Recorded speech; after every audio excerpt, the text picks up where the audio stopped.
السلام عليكم، إزيكم عاملين إيه؟ يا رب تكونوا بخير. لو أول مرة تشوفوني أنا نونا ودي قناتي، لايك وشير للفيديو لو عجبكم. العيد ما يحلاش من غير الفتة، ده شيء أساسي هنعمله كده في العيد مع اللحمة، كده أحلى طبق فتة هنعمله للعيد. هنعمله بطريقة سهلة وبسيطة، بجد الفكرة هتعجبكم جدا. تعالوا كده هنشوف هنعمل إيه. هنسمي الله وهنصلي على الرسول عليه الصلاة والسلام. معانا كده كمية من اللحمة، معانا الملح، معانا البهارات بتاعتنا، معانا الطماطم، معانا البصل، وتكون جاهزة معانا. حلة على النار وهننزل كده بمعلقة سمنة، يا ريت تكون سمنة بلدي تسخن معانا كده، وهننزل باللحمة ونصها قطعة فرح قطعة كده عشان نحمرها ونديها لون قبل ما نسويها. بعد ما تاخد لون هنقلبها على الجهة التانية تتحمر وتاخد نفس اللون كده وتتحمر وتكون جاهزة معانا. احنا طبعا مجهزين التوابل بتاعتنا والبصل والطماطم وكل حاجة جاهزة. بعد ما قلبناها وخدت لون من الجهة التانية هنزل عليها بالبهارات، ملح وفلفل أسمر وكمون، وهنزل عليها بالبصل والطماطم، ونبدأ كده نقلبهم مع بعض عشان يشربهم البهارات والبصل وكل حاجة تكون ايه تشربهم منها، وخدت مع نفسها كده، خدت مع بعض شكل ودي كده.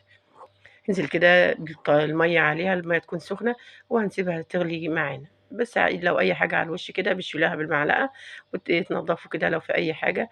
بس يعني احنا بنحاول نزود شوية بس عشان فيها دهون، فبنحاول نخفها شوية. معنى كده هتكون اللحمة كده جهزناها، وهنغطي عليها وهنسيبها تستوي كده مع نفسها على نار توطي عليها النار، وتسيبها تستوي مع نفسها كده وتكون جاهزة معانا اللحمة. مادام اللحمة استوت ومعاها الشوربة بتاعتها جاهزة هنبدأ بقى نشتغل فيها. طاسة على النار وهنزل كده بس يا دوبك معلقة زيت أو أقل من معلقة، ونشوح فيها التوم يا دوبك بتشويحة خفيفة خالص، يا دوبك لون يعني لون يتغير بس. وهننزل عليها بمعلقة من الخل، وهننزل عليها بالشوربة، وهتكون كده الشوربة اللي هنعمل بيها العيش أو الفتة هتكون إيه جاهزة معانا. هنفضيها كده في طبق ونسيبها مع نفسها تبرد. أنا عايزة الشوربة تبرد. نفس الطاسة كده يعني غسلناها ومعانا كده ونشفناها، ننزل عليها برضه نص معلقة من الزيت، ومعانا التوم هيكون مجهزينه معانا، وهننزل ونحمص التوم. التوم ده هنديله لون أصفر خفيف كده، حاولوا ما تحمروش قوي عشان ما يتحرقش، يا دوبك لون أصفر خفيف دهبي كده. بعد كده هنزل عليها بالطماطم، وننزل عليها فلفل أسمر وكمون وملح وسنة من السكر عشان الحموضة، وهنسيبهم كده يتسبكوا مع بعض لحد ما تتقل معانا وتكون جاهزة معانا التسبيكة أو التخديعة اللي نحطها على الفتة. هنقطع العيش بالطريقة دي على الشامي. أنا عملتها قبل كده بالعيش الفلاحي بس بجد تحفة وعجبت ناس كتير. هنقطع العيش مكعبات بالمقص كده ويكون جاهز معانا. التحميص بتاعه ده يرجع ليك. أنا معانا طاسة ودهنت يا دوبك يعني نص معلقة بس تدهين الطاسة أو بالفرشة كده تدهينها زيت. عايزة تدخليها الفرن وتحمصيها كل حبة تطلعيها وتقلبيها ماشي. عايزة تعمليها على البوتاجاز طبعا النار أقل من المتوسط، يعني زي ما بنقولوها كده شمعة، يا دوبك هي حاجة بسيطة. تبدأي تحمصي العيش على نار هادية، ويا دوبك ياخد لون خفيف أصفر خفيف خالص ويتحمص معاك ويكون ناشف كده، هيكون جاهز معانا العيش. طبعا كده العيش اتحمص، والتخديعة أو التخديعة بتاعت اللي هنضيفها على الفتة تتسبك معانا. وهننزل عليها بس بحبة من البهارات خفيفة كده، فلفل أسمر وكمون، يا دوبك حاجة خفيفة بس تاخدي طعم البهارات.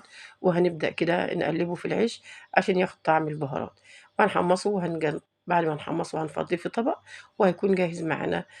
كده جهزنا حمصنا العيش والتخديعة بتاعته هنبدأ تتسبك معانا. ممكن لو لقيتها نشفت معاكي قوي ممكن تضيفي عليها حبة من الشوربة بس تخليها تكون فكة معاكي شوية. اللحمة كده هنحطها في الصينية وهنحمصها نحمرها، والعيش فضيناه في طبق. معانا المية اللي هنحطها على العيش، ومعانا التخديعة بتاعته معانا كده. ممكن حلة كده وهنزل بحبة من الشوربة وعليها فص من التوم، وهنزل ايه بطبقين ملوخية كمان، ما هي لازم نكملها بقى مع الفتة ويكون معاها طبق ملوخية حلو كده. بما ان احنا في موسم الملوخية فهنعمل طبقين او طبقين او طاجين ملوخية هنقدمها معاها. طاسة على النار ونزلنا كده مع نص معلقة من السمنة. حاول نخفف يعني الدهون لأن هي تبقى فيها دهون كتير.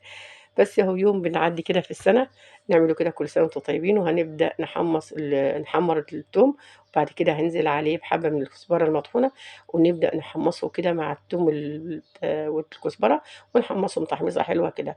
الملوخية كده هتبدأ تغلي، وهي بتبدأ تغلي معانا كده، بتبدأ ايه تعمل أي حاجة على الوش كده ريم أو أي حاجة بتشيليها على طول.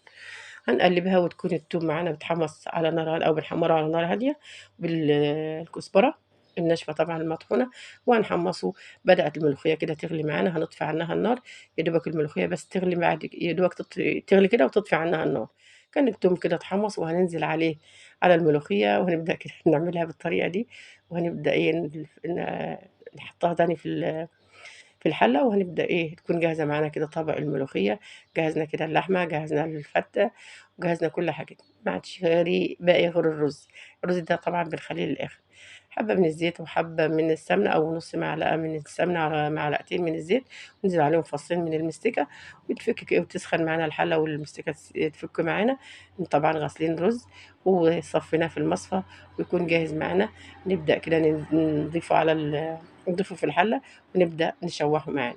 ننزل عليه بحبة من الملح، ممكن تضيفي عليها حبة من البهارات اللي بتضيفيها على اللحمة، وتقلبي كده معانا وتشوحي الرز تشويحة حلوة لحد ما يكون جاهز معانا.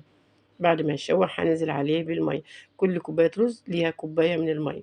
وهنبدأ كده، أو لو أنت مش معبرة ممكن تضيفي بس يا دوبك تغطي الرز بحاجة بسيطة. الرز بيستوي، اللحمة اتحمرت، كل حاجتنا كده بقت جاهزة معانا، يعني ما خدتش وقت. الصينية اللي إحنا حمّرنا، أو الطاسة اللي إحنا حمّرنا فيها اللحمة، ننزل فيها العيش، وننزل عليها بالشوربة اللي إحنا مجهزينها بالتوم. بس طبعًا الشوربة باردة والعيش بِرِد معانا، فمش هيأثّر. نزلنا عليه بالشوربة بس نبِلّه كده يتبل كل العيش.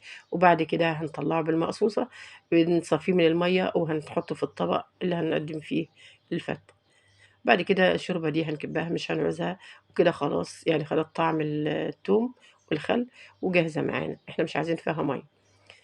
تجيبي طبق التقديم كده يرجع ليكِ، وتبدئي ننزل كده بكمية من الرز، ونبدأ نفرده. وبعد كده هنحط فيه بقى العيش اللي إحنا بليناه، وهنبدأ كده نفرده، وهنحط عليه كمان طبقة من الرز، بحيث الرز يكون سخن من فوق ومن تحت، يخلّي معاكِ الفتة تكون إيه، يعني تطرى معاكِ شوية عشان ما تكونش ناشفة. وهنسويه كده بالطريقة دي. يعني الفتة هتكون فوق نص الرز.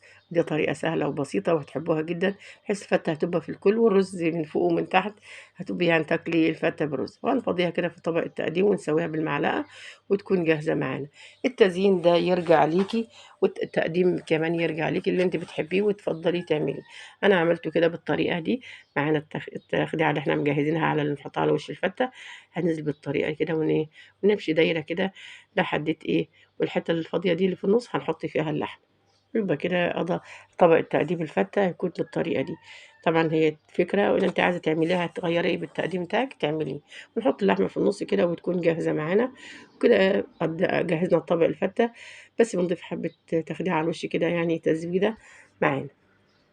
كده الطبق جاهز. هانزل كده بالطاجن الملوخية، وأنا هاقدّمه بالطريقة دي. كده هيكون معانا الفتة، ومعانا كام طبق ملوخية. هنقدّمها كده بالهنا والشفا.